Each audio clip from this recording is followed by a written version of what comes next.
போச்சு போகியாச்சு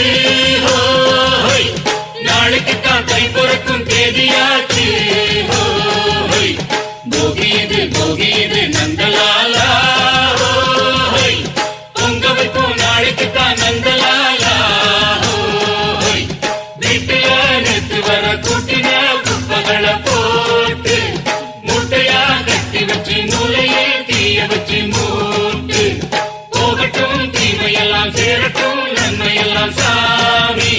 பொங்கலோ பொங்கல்னு பாடட்டும் பாட்டெடுத்து